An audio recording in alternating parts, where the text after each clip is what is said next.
again, we have a velocity as a function of time graph. But this one looks like this. Velocity as a function of time.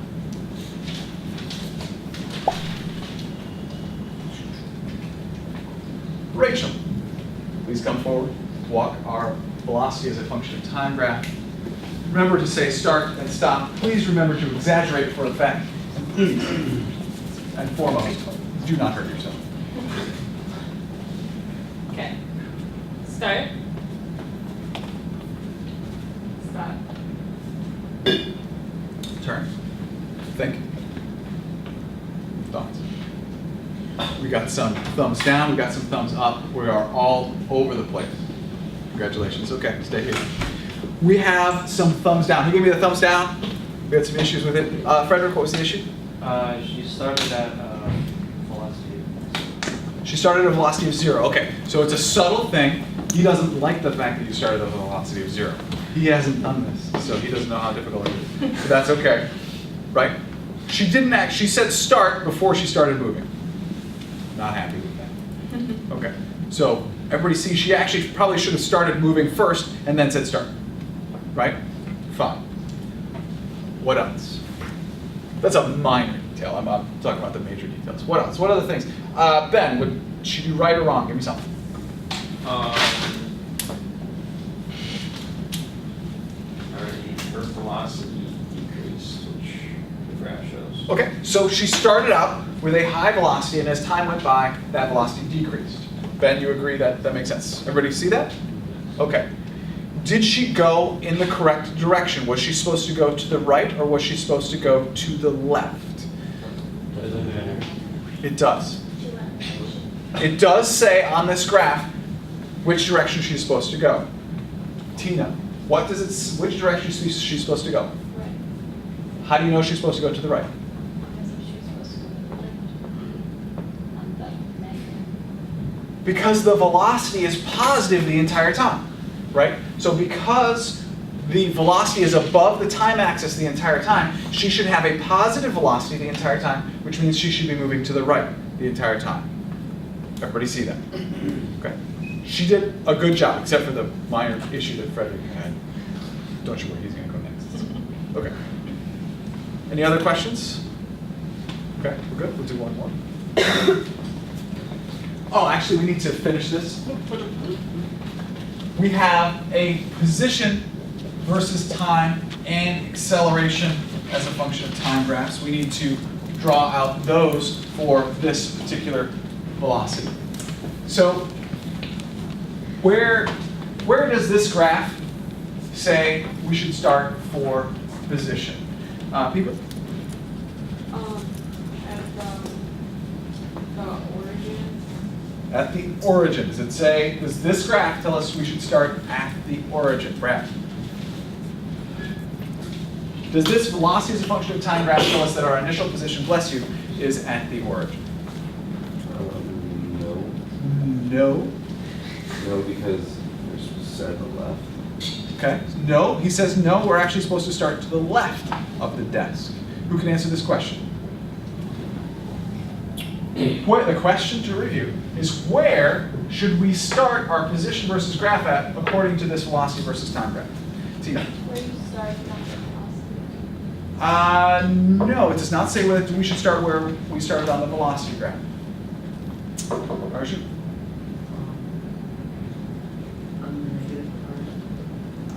Actually, it does not say we're supposed to start on the negative part either. Birsha? On the right side. Also not on the right side. This is fun.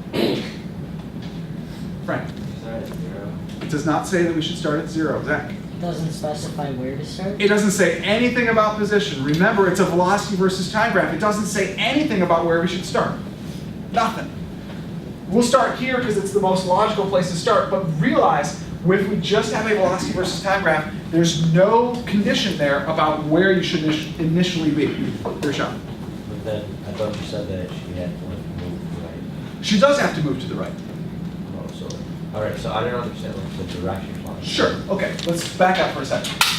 Do you understand that this has nothing to, it doesn't tell you where to start, right? Yeah. Okay, so the to the right part.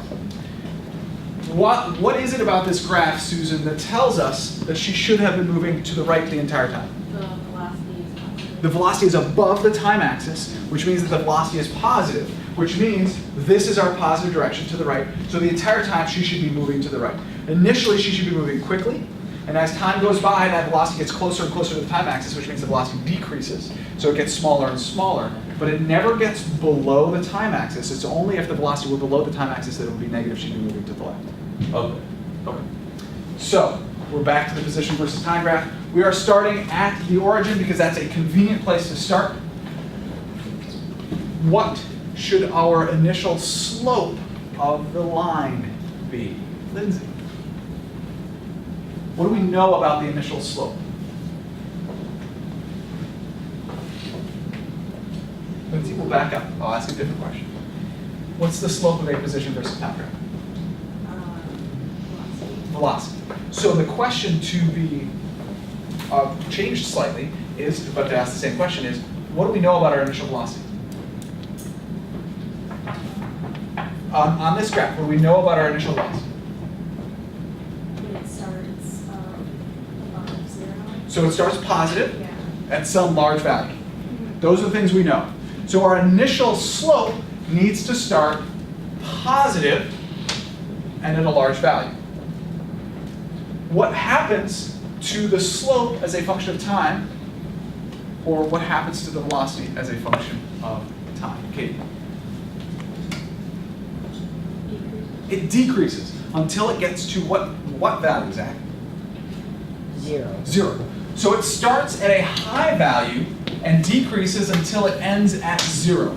In other words, the position versus time graph is going to look like that. Because it starts with a high value, the velocity starts out positive, so the slope is going to be positive. And as time goes by, it decreases until it gets to right here, where it has a slope of 0 because the velocity is 0 at that point. That's what the position versus time graph looks like. What does the, I'm sorry, I wrote position twice. What does the acceleration as a function of time graph look like? This bottom one. Acceleration as a function of time. Ben. Your acceleration is constant. True. How do you know the acceleration is constant? It's a straight line. Or the slope is. It is a straight line. Unfortunately, I don't know what you're referring to when you say it. Acceleration. Okay, let's back up because we're tumbling over the words here. Let's back up. My question is, what are we going to write for acceleration? I know, these are great questions. This is fun. Brad. We're going to draw a horizontal line, right? I agree with that. But my question is, how do we know we're going to draw a horizontal line? Agreed. Ezra. Is you keep accelerating? Close. I need a little bit more. Trevor. We keep accelerating at a constant rate. If you look at the graph, the slope of the velocity as a function of time is constant. Just like this slope is constant. This slope is constant, which means the acceleration is constant, which means we need to draw a horizontal line. Where are we going to draw that horizontal line? Frank. Under the y-axis. Under the y-axis. Like, We don't have a y-axis. the time function. Under the time axis. How do you know we draw it under the time axis? Because it was a constant negative. Because this is a constant negative slope. Great. So our acceleration as a function of time graph is going to look like this. Again, it's a horizontal line because we have a constant slope, and it's negative because we also have a negative slope. Frederick, you getting excited? Yeah. Good. I can hear it in your voice. Velocity as a function of time. Frederick. Come on up. This was yours. Bless you. What are we at? 9? It can't be 9. It's got to be more. It's just 9? No. Right. This is your graph. Velocity is a function of time. Frederick.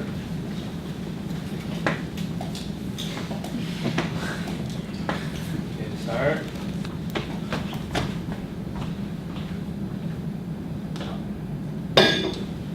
Come to the middle.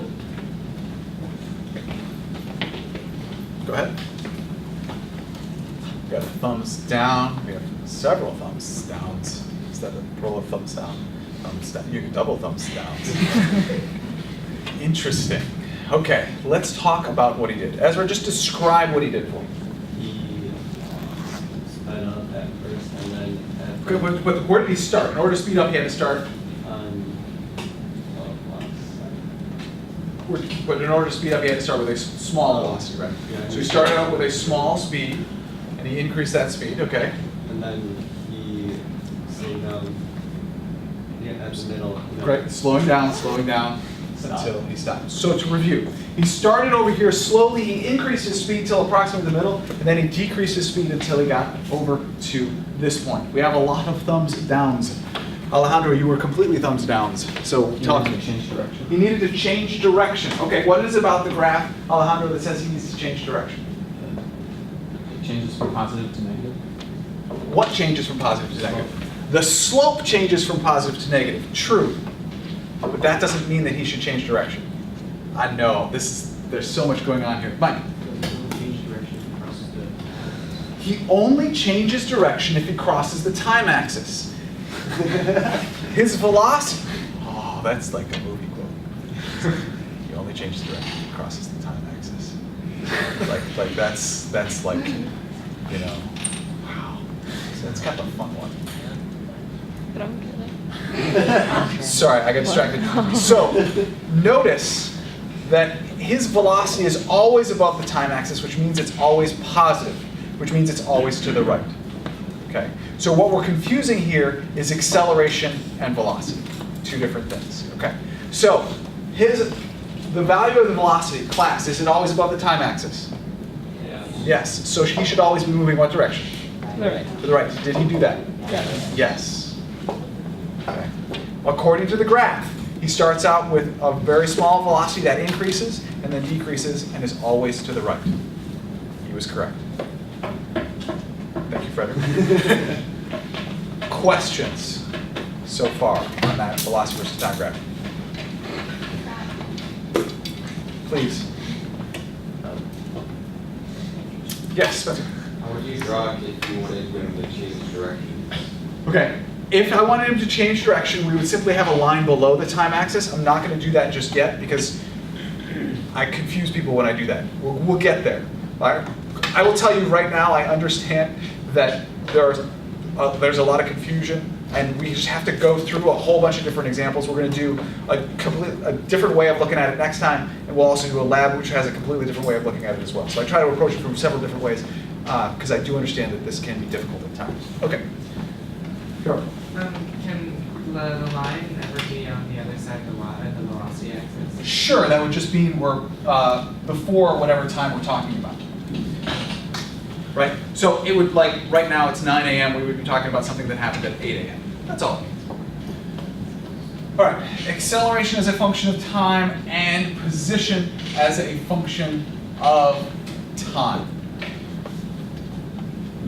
According to our velocity as a function of time graph, where should our initial position be, people? Right? We'll just start it right here. Just cut. Now we need to draw our position as a function of time graph. What is it going to look like? Who could give me an answer to that one? Frederick. An S. How?